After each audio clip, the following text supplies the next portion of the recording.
Welcome to your Magnetic Purpose podcast, where human design meets astrology and tarot. I'm your host, Ashley Hood. Get ready to explore, evolve, and embrace your fullest potential. Welcome to a journey of self-discovery like no other. Hi, everybody. Welcome back to your Magnetic Purpose podcast where we blend tarot, astrology, and human design to go a little bit deeper into the nuances of your human design chart. For those of you that are new here, hello. My name is Ashley Hood and I am your host. And I like to take you through all of the things that make you really unique, but also ways to accept and have more understanding and compassion for yourself. So today I wanted to talk about the generator's journey. This is perfect timing right now because I'm going to be tying it in with the Empress in tarot and Venus. And we're going to be having a full moon in Venus at the end of this week. So this is a really good time to start to embody your inner Empress, work with Venus, and how to work with this new moon.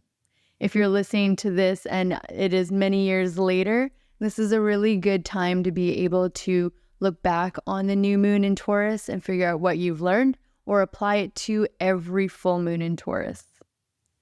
So let's kick it off with the generator. So the generator in human design is life force in action. It makes up 70% of the population, and they are the doers, the actors, the beers, the busy bees. They are the people who get things done.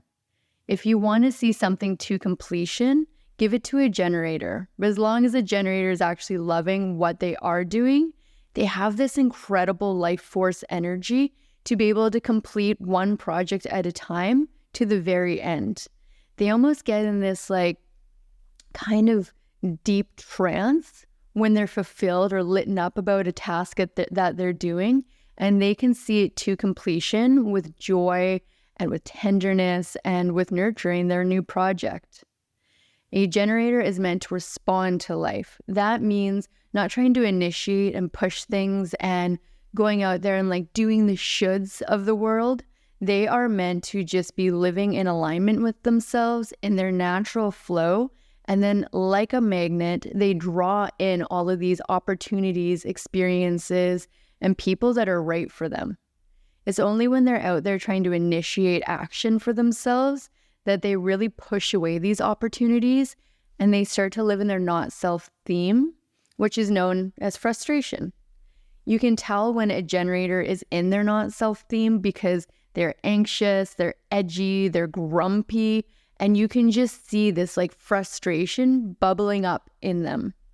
This is how they are meant to realize that they're getting completely out of alignment with what is right for them, and they are now living in their not self theme or their shadow side, and they're taking on projects and tasks that they don't actually want to do, but maybe they're doing it to people please or just to prove a point.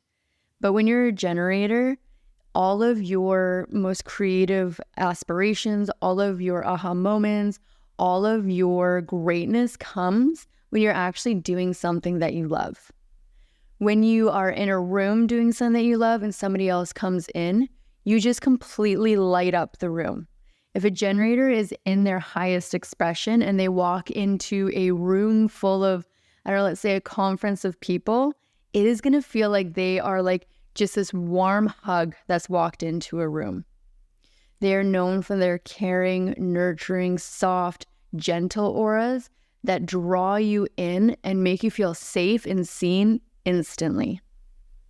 And this kind of ties into the Empress card in tarot. The Empress in tarot is about nurture and embodiment, and she is the mother of the whole tarot system. She is said to be pregnant with abundance and with gratitude and joy and opulence. And most times when you see this card in whatever deck it is, she is depicted as sitting on a throne with nature and green and opulence and everything around her that you would just think that is embodying nurturing and that really great presence of wealth and abundance. That is what the Empress is. She is divine, feminism in its essence. And it isn't just about, having this like only divine female feeling. Like anyone can embody the Empress. It is about really honoring your sacred yes and your understanding of who you are, and knowing that self-righteousness and self-love and self-belief and self-acceptance is just a birthright. She is all about self-respect and oozing it out so that when you are in the presence of the Empress, you are in the presence of someone who embodies themselves fully and accepts themselves fully. That's why the Empress card is such a lucky and really like a wonderful card to get in a reading. It kind of just, like a generator, makes the whole rest of the reading feel like a warm hug. Like you get this sense of like understanding and being seen when you do pull the Empress card in your tarot reading. And then let's dive over to the astrological aspect of it and talk about Venus. So Venus is what is actually ruling this new moon in Taurus, but Venus is the planet of connection, love, beauty, abundance. They are anyone who is ruled by Venus is known for being someone who really loves beautiful things. They're really grounded in who they are. They're very sacred in their space, and they really try and make sure that everything that they do in this world has good taste, and it is just an expression of who they are authentically. If you're ever doing like a love reading or trying to understand your partner a little bit better, figuring out where your Venus is in your chart, either in your astrology chart or in your human design chart, and finding out where it is in your partner or a loved one's chart will really make you understand your actual love languages. When you can understand each other's Venuses and what it means, that's how you know to best nurture, accept, and love yourself and your partner. So if we wanted to bring all three of these energies together, because they are so interconnected, that's why I picked the three to talk about today. There's a few different things that you can really do to honor those energies. So first of all, for the generator has this deep sense of self, but they also have this deep sacral energy.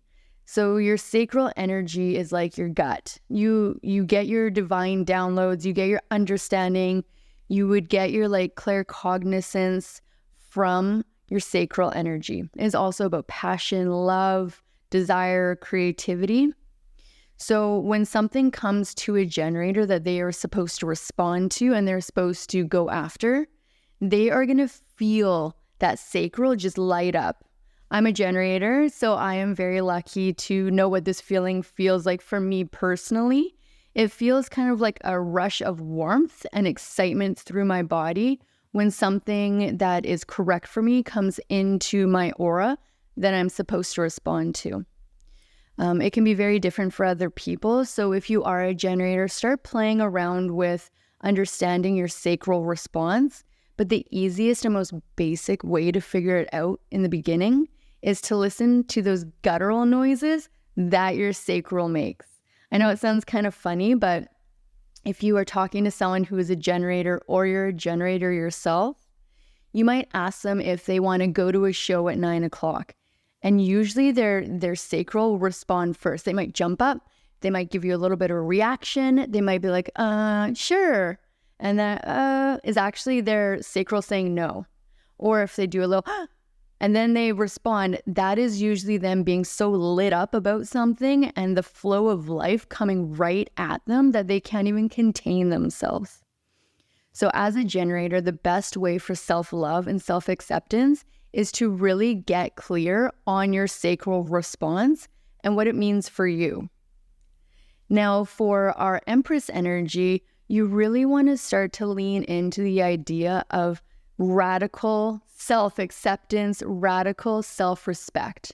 The Empress knows that she does not have to be out there pushing and hustling to be able to have her worth be known, just like a generator. The more that the generator is out there pushing, hustling, trying to initiate things to happen for them that they don't actually want to do, the less and less that they get away from their true path and they are going down a path of someone else's desires and not their own. So taking a little bit of a page out of the Empress's book and knowing that you don't have to hustle for your self-worth.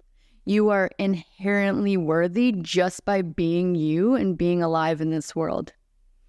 And then with Venus, Venus is here to really let us know that all of these beautiful things that we desire in this life aren't selfish. If it was something that you actually desire, it was meant for you.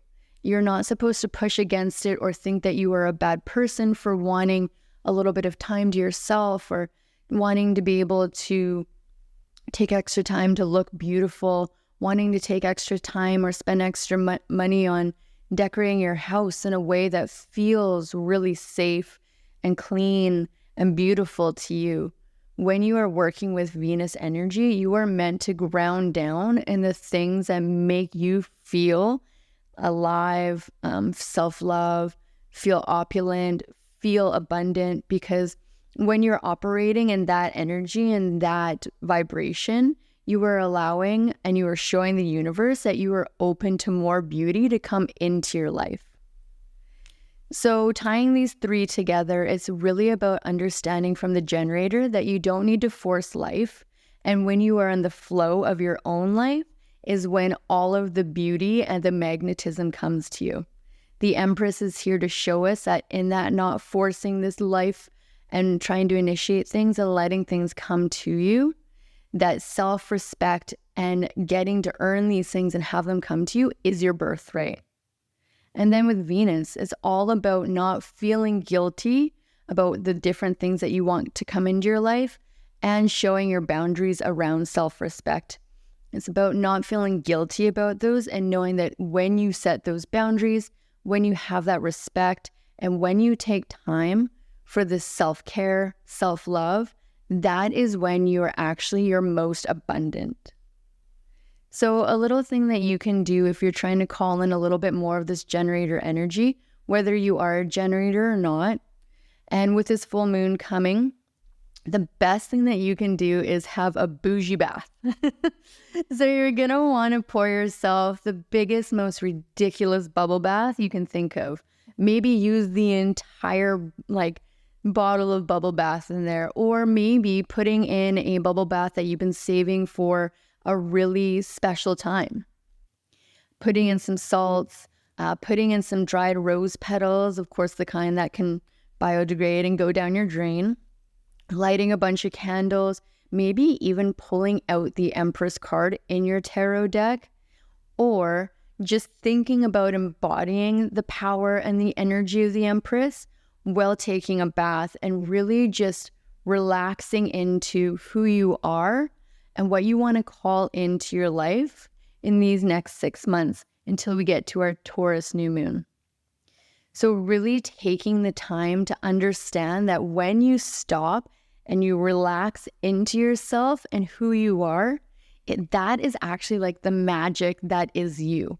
It's in those quiet times when you're not forcing and you are just resting and you are grateful and you are accepting the abundance that is out there for you, is when all of the great creativity, inspiration, downloads, inner knowing, whatever you're searching for is going to come to you.